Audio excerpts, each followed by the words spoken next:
कि कुलदीप सर अब जल्दी से आकर हमारे कार्यक्रम हमारे अंतिम क्षणों में और बहुत कम समय में सर, जैसा कि आप जानते हैं कॉमर्स का सब्जेक्ट संभालते हैं, मार्गदर्शन देते हैं। मैं रिक्वेस्ट करूंगा कि आप कॉमर्स से संबंधित फील्ड के बारे में बताइए। धन्यवाद सर। सबसे पहले जब विद्यार्थी कॉमर्स सब्जेक्ट में आता है तो कॉमर्स सब्जेक्ट में आते ही जब वह स्टडी का अध्ययन करता है तो सबसे पहले ही जब वह पहले अध्याय का अध्ययन करेगा तो उसके सामने 3 लाइनें खुल जाती हैं, व्यापार, पेशा और रोजगार। आप बिजनेसमैन भी बन सकते हैं, आप सर्विसमैन भी बन सकते हैं, आप प्रोफेशनल पर्सन भी बन सकते हैं। आफ्टर ग्रेजुएशन मतलब 12th के बाद जब आप ग्रेजुएशन में जाएंगे तो आप जब बीकॉम करते हैं तो बीकॉम के फाइनल ईयर में आपको एक स्पेशलाइजेशन सब्जेक्ट आता है, audit section, banking section, marketing, management.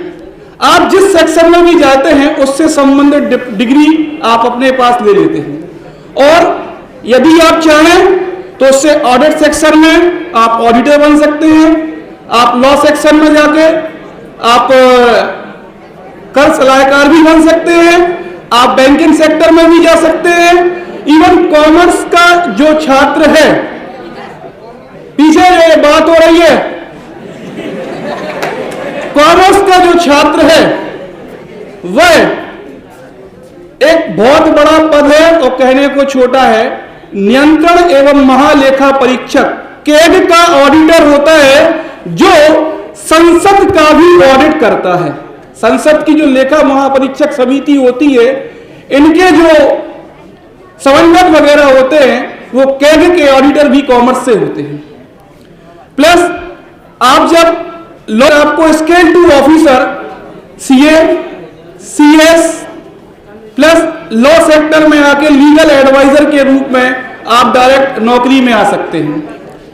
यदि आप सीए, सीएस या बैंकिंग सेक्टर से लॉ करते हैं तो आप प्रोफेशनल पर्सन में chartered accountant, company secretary plus कर सलाहकार के रूप में रह सकते हैं।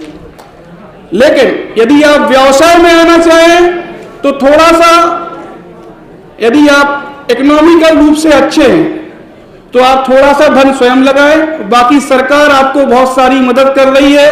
ये सरकार ने बोला है उद्यमी बनाने को, तो यदि आप कॉमर्स सेक्टर से हैं और सबसे पहले आप उद्यमी बने तो हजारों पेशेवर व्यक्ति आपके यहां काम कर सकते हैं। सबसे पहले आप एक रोजगार कार्यालय में पंजीयन कराएं और उद्योग विभाग से गवर्नमेंट आपको न्यूनतम रेट पर जमीन देती है। जो अपना इंडस्ट्रियल एरिया बना है, आईटीआई कॉलेज के वहां पे बना हुआ है इंडस्ट्रियल एरिया, वहां आपको न्यूनतम दर पे जमीन देती है।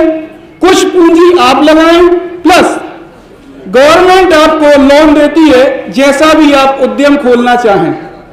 साथ ही साथ उसमें उद्यम के साथ साथ प्रधानमंत्री स्वरोजगार योजना के तहत 35% सब्सिडी देती है। आज जितने भी होटल बन रहे हैं, जितने भी रेस्टोरेंट बन रहे हैं, जितने भी कॉलेज बन रहे हैं, सारे पीएमबीवाई के अंतर्गत है। प्रधानमंत्री स्वरोजगार योजना के तहत 2-2 करोड़ के लोन इन्हें मिले हुए हैं जिससे वह अपने उद्यम खोल पाए।